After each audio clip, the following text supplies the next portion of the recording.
Perkenalkan, nama saya Amsal Saragih dengan NIM 210306079 dari kelas PTNA. Di sini saya akan menjelaskan sintesis York, albumin, dan komposisinya. Yang pertama, sintesis York terjadi pada infundibulum. Di sini merupakan pembentukan atau sintesis komponen-komponen York disebut fitogenesis berlangsung di dalam hati.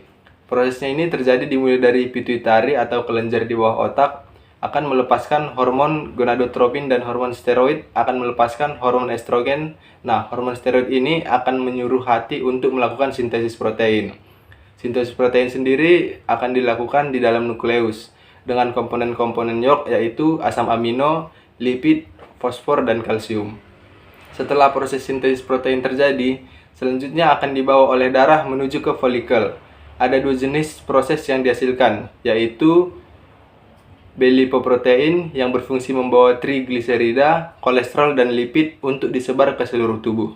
Lalu ada proses pembentukan York atau vitelloginin. Di dalam folikel terdapat lipofitellin dan fosfitin yang fungsinya untuk memberi makan sel telur dan melindunginya.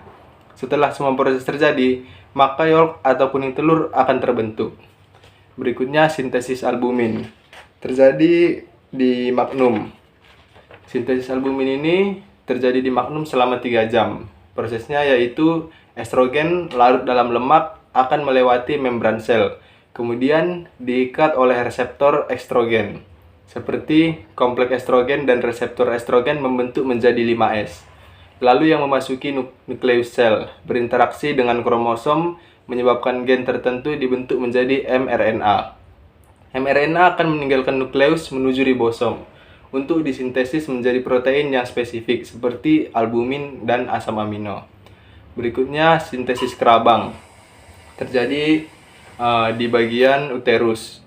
Sintesis kerabang ini terdapat komponen penyusunnya yaitu ion Ca dan CO3 menjadi CaCO3. Nah, ion CO3 terbentuk dari CO2 dalam plasma darah di uterus dengan bantuan H2O.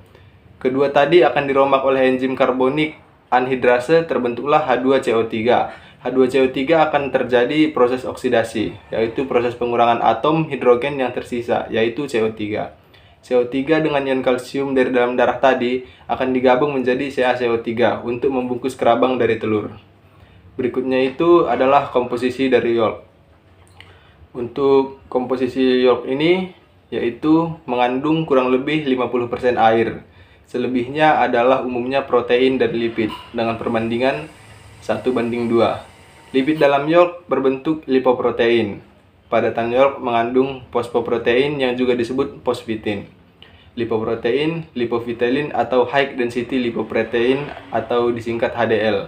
Sedangkan karbohidrat York adalah polisakarida dalam bentuk mannose glukosamin. Berikutnya itu komposisi albumin. Protein-protein albumin terdiri dari ovalbumin 54%, yang kedua ovotransferin 13%, ovomucin 11%, ovoglobulin 8%, lisosom 3,5%, dan ovomucin 1,5-3%. Terdapat juga beberapa protein dengan level yang sangat kecil, yaitu avidin 0,05%, flavoprotein 0,8%, ovomakroglobulin, dan ovoinhibitor, ovoglicoprotein, dan papain inhibitor 0,1%. Dan berikutnya itu komposisi kerabang. Umumnya setiap kerabang telur memiliki berat kurang lebih 11% dari berat telur. Meskipun sel atau kerabang ini terlihat begitu keras dan menutupi isi telur, tetapi fakta yang sebenarnya cangkang telur memiliki pori-pori, berfungsi sebagai pertukaran udara melalui celah pori-pori tersebut. Cangkang telur terbuat dari bahan-bahan organik yang berupa kerangka, berasal dari susunan serabut halus dan granula-granula. Selain itu, ada juga substansi interstitial yang tersusun dari campuran garam organik. Bahan organik pembentuk cangkang telur meliputi total 94% kalsium karbonat, 1% magnesium karbonat, 1% kalsium fosfat, dan 4% terbuat dari bahan organik, terutama protein. Pembentukan kulit telur ini terbagi menjadi 4 bagian utama, yaitu kutikula atau lapisan bunga karang dan lapisan mamila serta lapisan membrana.